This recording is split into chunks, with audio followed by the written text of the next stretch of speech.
Hi, it's Alaska Granny. Global food prices are soaring. It's a great time to take an inventory of your pantry to make sure that you have the Prepper Pantry staples, the baking supplies, the basic supplies that allow you to continue to make the basic foods that you care to have if you're no longer able to buy them. You want to look at your basic baking supplies and see if you have them all. What if you wanted to make some bread or some biscuits, pancakes or waffles? Do you have the things to make cookies and cakes and keep your family going with a variety of meals? Do you have just a basic flour so that you could even make hardtack if you wanted to? There are certain just basic foods that you can make with your baking supplies, but you need to have them on hand. The first supply is flour, but don't store it in the bag. That's not going to keep it airtight. It's not going to keep weevils out. It's not going to keep critters out. It's not going to keep it fresh. You want to at least put it in an airtight container. And if you want to have flour on hand, you need to store it a little better than that. But because it's a powder, it's very difficult to do things like vacuum seal it because it can completely mess up your vacuum sealer. You can put it in a paper bag and then use it with a food saver bag, or you can order it like I did from the LDS or the Mormon Church, and you can buy it already in a number 10 can.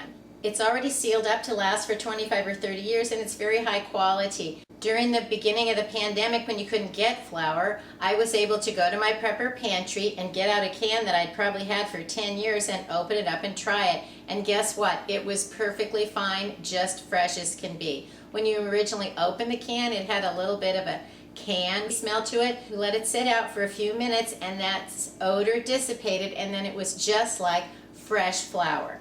One of the things to note when you buy foods from the LDS or the Mormon Church, you're paying for a 6-pack of cans. When you go, say, order from August Farms or Mountain House, you're getting 1 can, but when you order from the LDS, you get 6 cans of that type of food. So when you're comparing prices, you're not comparing 1 to 1, you're comparing the price of 1 can to 6 cans. Then you can see that purchasing the foods online from the LDS Church, which I've done many times, is a really good deal because you're getting 6 cans of food. Next, you want to have sugar. Sugar needs to be kept dry. You want to keep it in an airtight container. I buy extra sugar at the store and put it away in canning jars, and I just seal the lid. I don't do anything else, and I've had no problem with this staying fresh for a long, long time. Occasionally, I'll tip them over, make sure they're not don't have any hard spots solidified. This has been in there for several years,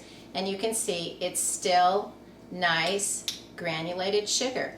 Brown sugar is the same. You need to keep it moist, so that also needs to be airtight. You can do something as simple as put a bag of brown sugar into a sealed up airtight container. I put it in jars before, but it's harder to get it out for me, so I prefer to do that in a little bit easier access type of containers. You need to keep brown sugar moist. If the brown sugar gets hard, you can do something as simple as open your container, drop in a slice of bread or a slice of apple or a little piece of, say, terracotta tile that you've moistened, close the lid and allow the sugar to absorb the moisture for a day or two, and then it should all be softened up again.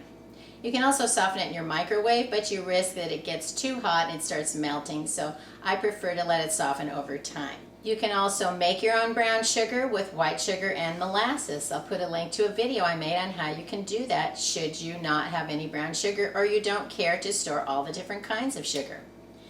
If you want to store powdered sugar, it's the same thing. Airtight, put it in a container and then it's going to be just fine. I have put sugars away. I don't do anything else except put them in an airtight container, and they've lasted a long time. You can also make your own powdered sugar by putting granulated sugar into your blender and whipping it all up.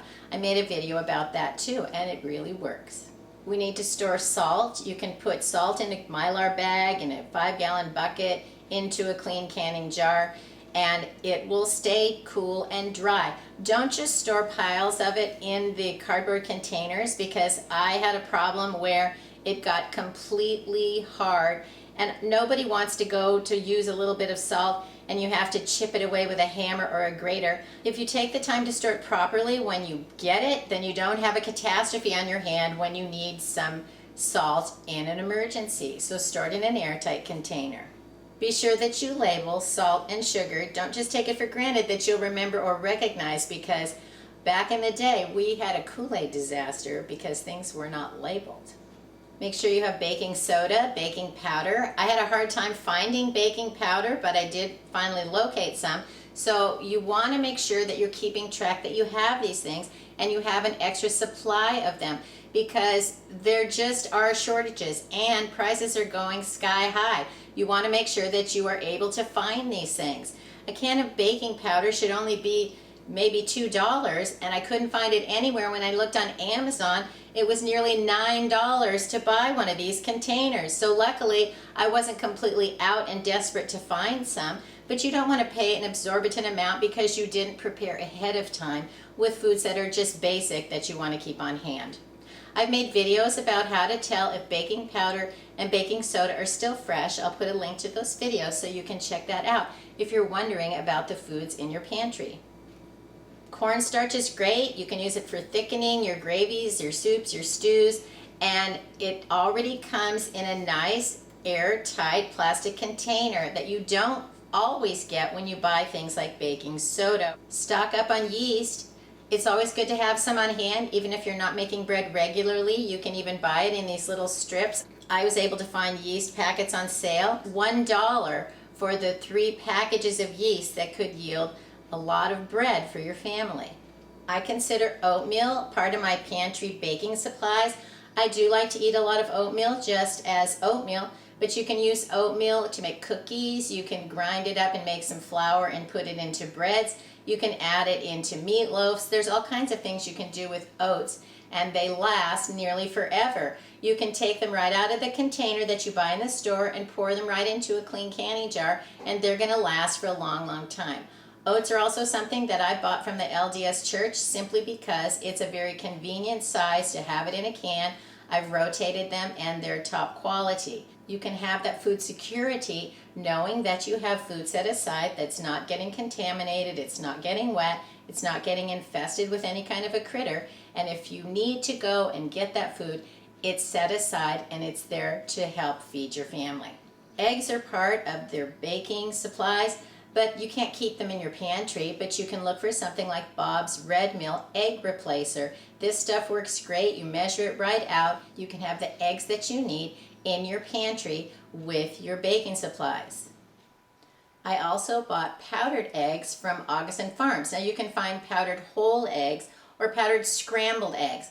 Which scrambled eggs, that's easy. But if you want to actually use eggs in baking, you want to have the whole egg, because you don't want scrambled egg that has other seasonings and things in it. So if you're only going to choose one type of egg, I would recommend that you buy the whole egg so that you can have more uses for it in your cooking and your baking, or you can use it to make scrambled eggs if you choose.